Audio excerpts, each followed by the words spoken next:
నమస్తే. Welcome to Suman TV. సాధారణంగా గర్భిణీ దశలో ఉన్నటువంటి స్త్రీలలో కొన్ని కాంప్లికేషన్స్ అనేది చూస్తూనే ఉంటాము. సర్వసాధారణం అదంతా కూడా. అందులో ఒకటి పైల్స్ అని చెప్పుకోవచ్చు.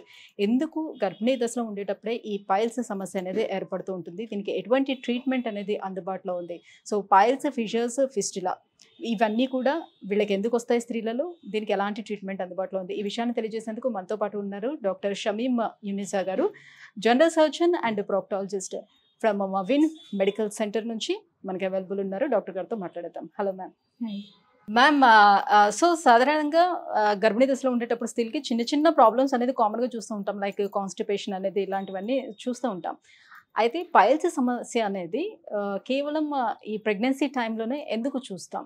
అది ప్రతి ఒక్కరికి రావాలని రూల్ ఏమైనా ఉందా? వచ్చే ఛాన్స్ ఎంతవరకు ఉంటుంది? యూజువలీ ప్రెగ్నెన్సీలో మల్టిపుల్ రీజన్స్ వల్ల పైల్స్ అనేవి రావచ్చు, ఉన్న వాళ్ళకి ఇంక్రీజ్ అవ్వచ్చు. సో దీస్లో one of the most common reason అనేది constipation.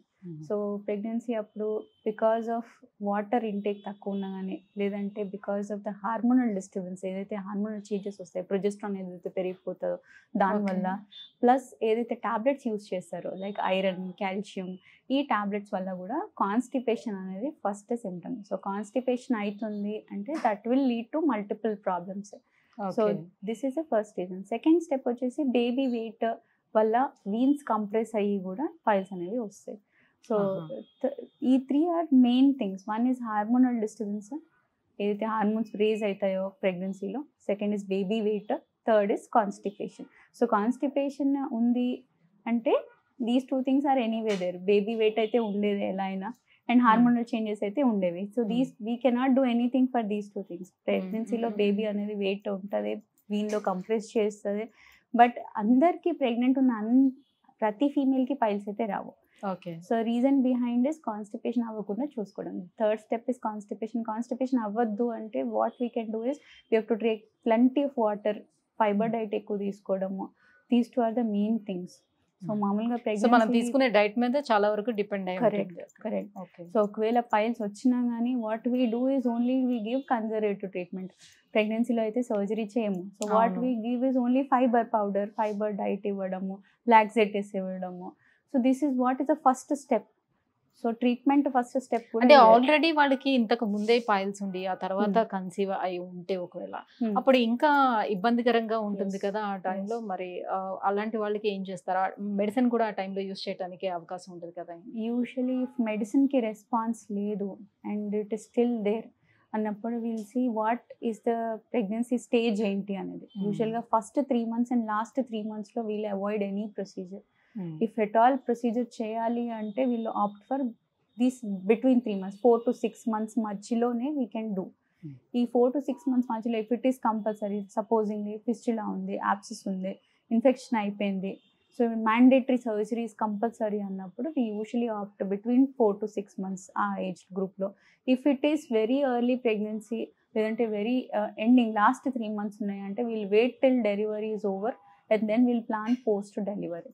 So we don't intermingle. Last 3 months అయినా కానీ ఫస్ట్ 3 months అయినా కానీ we'll better usually we don't intermingle with that patient unless until very emergency. ఒకవేళ యాప్సిస్ ఉంది, immediate drain చేయకపోతే it is going to harm her, she is going to go under సెప్సిస్లో వెళ్తుంది అంటే అలాంటప్పుడు any stage of the pregnancy we'll opt for procedure. Otherwise we'll wait for these 2 times. One is between 4 to 6 months, second is post delivery. అంటే లేడీస్లో ఎక్కువగా మనం fissures and fistula చూస్తామా, haemorrhoids కూడా చూస్తామా? యూజువల్గా most common will be piles because of Wien compression, constipation. Piles అనేవి చాలా common. Fissure because of constipation. ఒకవేళ కాన్స్టిపేషన్ ఉంది అంటే ఫిషర్ వచ్చే ఛాన్స్ ఉంటుంది. సో మోస్ట్ కామన్గా ప్రెగ్నెంట్ విమెన్లో ఫిషర్ అండ్ పైల్స్ కనిపిస్తాయి. Especially in the last 3 months ఎప్పుడైతే baby weight maximum baby weight ఉంటుందో ఆ టైంన ఉన్న వాళ్ళకి that will become almost grade 4 అయిపోతుంది. దాంట్లో స్వెల్లింగ్ వచ్చేస్తుంది, థ్రాంబోసిస్ వచ్చేసి బ్లడ్ క్లాట్ అయిపోతుంది. So that happens many times అనమాట బికాస్ బేబీ వెయిట్ ఎక్కువ ఉండి సో వీన్ కంప్రెస్ అయ్యి grade 4 అయిపోయి దానిలో కూడా స్వెల్లింగ్ వచ్చేసి క్లాట్ అవ్వడం స్టార్ట్ అయిపోతుంది.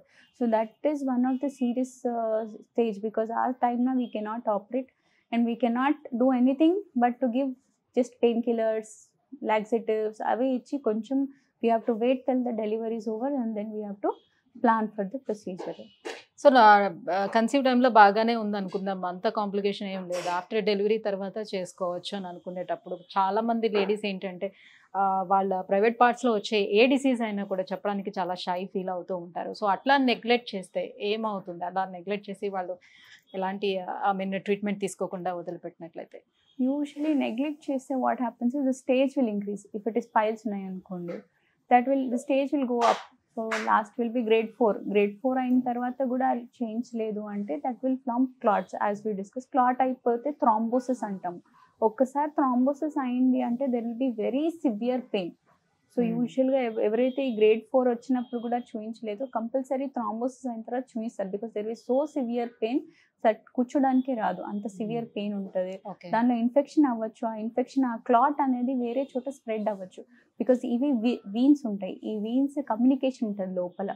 సో ఈ క్లాట్ అనేది డిస్లాజ్ అయ్యి వేరే పార్ట్స్ ఆఫ్ ద బాడీకి కూడా స్ప్రెడ్ అవ్వచ్చు. ఎస్పెషల్లీ లివర్ దగ్గర, పోర్టల్ సిస్టమ్ దగ్గర అలా స్ప్రెడ్ అయ్యే ఛాన్స్ ఉంటుంది. ఇన్ఫెక్షన్ ఏదైతే పైల్స్లో వస్తుందో అది కూడా పోర్టల్ పైమియా అంటే లివర్ వరకు కూడా ఆ ఇన్ఫెక్షన్ అనేది స్ప్రెడ్ అయ్యే ఛాన్స్ ఉంటుంది. దో వెరీ రేర్, బట్ ఒకవేళ ఆ స్టేజ్లో కూడా చూపించలేదు, ట్రీట్మెంట్ తీసుకోలేదు అంటే సచ్ ఎమర్జెన్సీ సిచ్యువేషన్స్ అనేది రేజ్ అవ్వచ్చు. So that can lead to sepsis, again life threatening conditions అవ్వచ్చు అలా. సో ఇప్పుడు ప్రస్తుతం మనకి అందుబాటులో ఉన్నటువంటి ట్రీట్మెంట్స్ ఏంటి వీటికి, పైల్స్ అండ్ ఫిషర్ ఫిష్లకి? నార్మల్గా ఇనీషియల్ పాస్ట్ ఒక 10 years బ్యాక్ చూస్తే పైల్స్ ట్రీట్మెంట్ వచ్చేసి చాలా కంబర్సమ్. ఆ ట్రీట్మెంట్ తర్వాత ఆల్మోస్ట్ 1 month వరకు బెడ్లో ఉండడం అలా ఉండేది. But now right now we're using all recent advance technologies. అది లేజర్ అవ్వచ్చు, మైక్రోవేవ్ అవ్వచ్చు, రేడియేషన్ అబ్లేషన్ అవ్వచ్చు. సో మల్టిపుల్ మొడాలిటీస్ అనమాట right now for treatment of piles, fissures, fistula. So దీనిలో one of the most common is laser treatment. దీంతో పాటు కొన్ని advance treatment techniques కూడా వచ్చాయి. లైక్ వీసే డీజే హాల్ అంటే Doppler guided haemorrhoidal artery ligation. దానిలో haemorrhoidal artery ఏదైతే blood supply వస్తూ ఉంటుందో పైల్స్కి, దానికి బ్లాక్ చేసేస్తాము అండర్ గైడెన్స్. సో ఇలాంటి న్యూవర్ టెక్నిక్స్ కూడా వచ్చాయి for treatment. Similarly one of the Indian proctologist called Chivte, doctor Chivte procedure ఉంది. Though it is very simple procedure, simple material use అవుతుంది. బట్ ద టెక్నిక్ వైజ్ చాలా ఎవరికైతే మొత్తం ప్రొలాప్స్ అయిపోయి ఉంటుందో, నాట్ 1 or 2 places కాకుండా మొత్తం ఆల్ 4 sides అన్ని ప్రొలాప్స్ అయిపోయి బయటికి వచ్చేస్తాయో అలాంటి వాళ్ళకి చివ్టే ప్రొసీజర్, దట్ ఈస్ ట్రాన్స్రెక్టల్ సూచరెక్టోపెక్సీ అంటాము. That is very helpful. Especially elder females ఎవరైతే ఉంటారో 60+ వాళ్ళకి ఇలాంటి న్యూ టెక్నిక్స్ ఉన్నాయి. సో దట్ ఈ టెక్నిక్స్ ద్వారా ఏంటంటే పెయిన్ అనేది చాలా తక్కువ ఉంటుంది. సో పాత కాలంలో what use to do, complete prolapse అయినా ఆల్ 4 grade 4 అయిపోతే ఓన్లీ ఎక్స్టర్నల్ పార్టే తీసేసేవారు. ఈ టెక్నిక్స్ కరెక్ట్ తీసేసి కుట్లేసేవారు, ఆల్రెడీ ఓపెన్ ఉంచేవారు. నేను బోత్ ద సినారియోస్ తీసేసి ఏమైతే అది స్ట్రక్చర్లో అయిపోతుంది, అంటే సైజ్ అనేది చిన్నగా అయిపోతుంది. But now with these techniques, DJ hall అయినా కానీ, ట్రాన్స్రెక్టల్ సూచరెక్టోపెక్సీ అయినా కానీ, దీని ద్వారా ఏంటంటే తీసే పని ఉండదు. They will fix it inside fixation ద్వారా అది టిష్యూ అనేది లోపలికి వెళ్ళిపోతుంది. సో ఎక్స్టర్నల్ అలా తీసేసిన తర్వాత కూడా వాళ్ళకి మళ్ళీ పైల్స్ వచ్చే ఛాన్స్ కూడా ఉండింది కదా. సో అప్పుడు మళ్ళీ తీయించుకోవడం కూడా కష్టం అవుతుంది కదా. ఇప్పుడు లేజర్ ట్రీట్మెంట్లో ఇప్పుడు వీటిని చేయించుకుంటే ఈ ట్రీట్మెంట్, సో నెక్స్ట్ మళ్ళీ వచ్చే ఛాన్స్ ఎంతవరకు ఉంటుంది? చాలా మంది భయపడే విషయం ఏంటంటే, అంటే కొంతమంది బయట లేజర్ చేయించుకోవాలన్నా కూడా తర్వాత అది పుండు కింద మారిపోతుంది, ఇబ్బంది అవుతుందని కొంతమంది భయపెట్టే సందర్భాలు కూడా ఉన్నాయి. సో ఎట్లా చేస్తారు యాక్చువల్లీ లేజర్ ట్రీట్మెంట్ అనేది, దానికి ఎలా యూస్ఫుల్గా ఉంటుంది? లేజర్ అనేది వన్ ఈస్ grade 1 grade 2 ఉన్నాయి అనుకోండి, it depends on the stage. So grade 1 grade 2 ఉన్నాయి అనుకోండి, just laser burning is sufficient. grade 3 ఉంది అనుకోండి, we have to add up with laser some technique so that it does not come back. So దానిలో this is one of the procedure called DG HAL, that is Doppler guided haemorrhoidal artery ligation. So apart from laser burning ఏదైతే ఉందో, mass growth ఏదైతే ఉందో దాన్ని burn చేసిన తర్వాత దాని blood supply అనేది బ్లాక్ చేసేస్తాము, సో దట్ రికరెన్స్ అనేది అవ్వదు. So this is the will do for grade 3. grade 4 అయిపోయింది అనుకోండి, grade 4 అంటే మొత్తం బయటికి వచ్చేసింది. So there are 2 components in this. One is లోపల ఉన్న కాంపనెంట్ ఒకటి ఉంది, బయట ఉన్న కాంపనెంట్ ఉంది. బయట ఏదైతే ఉందో that is mainly skin growth. ఆ స్కిన్ గ్రోత్ అనేది అన్లెస్ అంటే వీ రిమూవ్ అది పోదు. ఏదైతే ఇన్సైడ్ కాంపనెంట్ ఉందో will do the same technique, Doppler guided haemorrhoidal ligation with that laser burning. So dual techniques అనేవి యూజ్ చేస్తాము. Along with that will add up something like supposing lax skin ఉంది, దానికి extra హైలేజ్ injections అయినా కానీ అలా extra techniques ద్వారా దాన్ని Titan up అనేది చేస్తాం అనమాట. So recurrence chances are low when we do this added procedure. అదే ప్లెయిన్ లేజర్ యూస్ చేస్తాం అనుకోండి, because plain laser is not advisable. No doctor will use only laser for grade 3 or grade 4. So ఎందుకంటే that is advisable only early స్టేజెస్కి plain laser is advisable. We add up procedures newer టెక్నిక్లో add up చేసి చేస్తాం so that recurrence chances అనేవి తగ్గిపోతాయి. Regarding infection అనేది anal ఏరియాలో very common, because మోషన్లో చాలా బ్యాక్టీరియా ఉంటాయి. Whatever technique we use there is chance of infection. So ఇది లేజర్తో అయినా కానీ ఇన్ఫెక్షన్ ఛాన్స్ అనేది ఉంటుంది. So that is unavoidable because that area is unclean area. So next వచ్చేసి regarding infections because of bacteria infection అనేది అవ్వచ్చు. That is one of the complication post procedures. So దానికి will take care, like will give regular sitz bath చేయడం, ointment apply చేయడం, area clean healthy ఉంచడం, plus antibiotic use చేయడం. These all the things will do to avoid those infections. So ఒకవేళ laser treatment కనుక తీసుకున్నట్లయితే అది day care లో అయిపోతుందా? సో హాస్పిటల్ అడ్మిట్ అవ్వాల్సిన only plus point of laser is it is day care procedure. So laser వల్ల that's the only plus point. So that early recovery, early back to work is the only goal for using laser and advance technologies. So pain post procedure అనేది ఉంటుంది. There will be minimal pain. చాలా మంది expect చేస్తారు laser చేసేస్తే there will no pain అన్నట్టు. That is nothing true.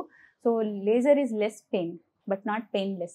So pain అనేది ఉంటుంది. There will be some discomfort, some pain post procedure at least till the time heals. మామూలుగా skin healing time అనేది body పార్ట్ని బట్టి చేంజ్ అవుతుంటాయి. Like on face it is only 4 to 5 days.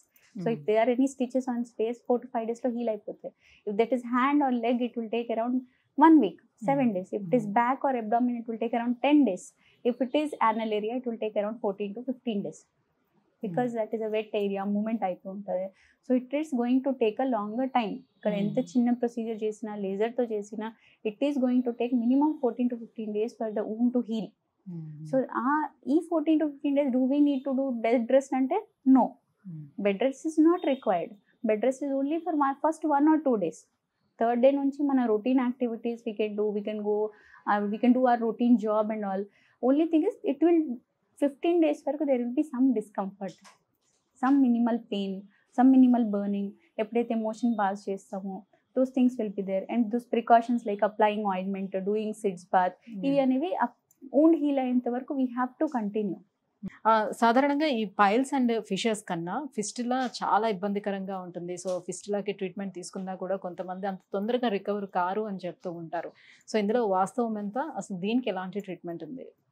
That is for true. Fistula is one of the చాలా difficult disease to treat, because in general piles, fissure, fistula దీని ముగ్గురులో compare చేస్తే fistula is recurrence chances అనేవి చాలా ఎక్కువ ఉంటాయి. Especially high fistulas ఉన్నాయి, complex fistulas ఉన్నాయి. 2 స్పింక్టర్స్ ఉంటాయి, ఇంటర్నల్ ఎక్స్టర్నల్, మన మోషన్కి వెళ్ళే దారిలో. ఈ స్పింక్టర్స్ రెండింటిని క్రాస్ చేసి వెళ్తున్నాయి, ట్రాన్స్పింక్టరిక్ ఫిస్టులాస్ అంటాము. అలాంటి ఉన్న high fistulas, complex fistulas. Complex అంటే సింపుల్ ట్రాక్ ఉండకుండా బ్రాంచెస్ ఉండడం, ఓకే, మల్టిపుల్ ట్రాక్స్ ఉండడం, ఒక్కటి కాకుండా 3 or 4 ట్రాక్స్ ఉండడం, 3 or 4 ఓపెనింగ్స్ ఉండడము. ఇలా ఉన్నప్పుడు we'll tell it is a complex fistula or high internal opening. మామూలుగా ఫిస్టులా ఈజ్ అ ట్రాక్, దారి ఉంటుంది, 1 ఎక్స్టర్నల్ ఓపెనింగ్ ఉంటుంది, 1 ఇంటర్నల్ ఓపెనింగ్ ఉంటుంది. ఎక్స్టర్నల్ ఓపెనింగ్ వచ్చేసి యానస్ పక్కన ఉన్న స్కిన్లో ఉంటుంది, ఇంటర్నల్ ఓపెనింగ్ వచ్చేసి మోషన్కి వెళ్ళే దారి లోపల ఉంటుంది.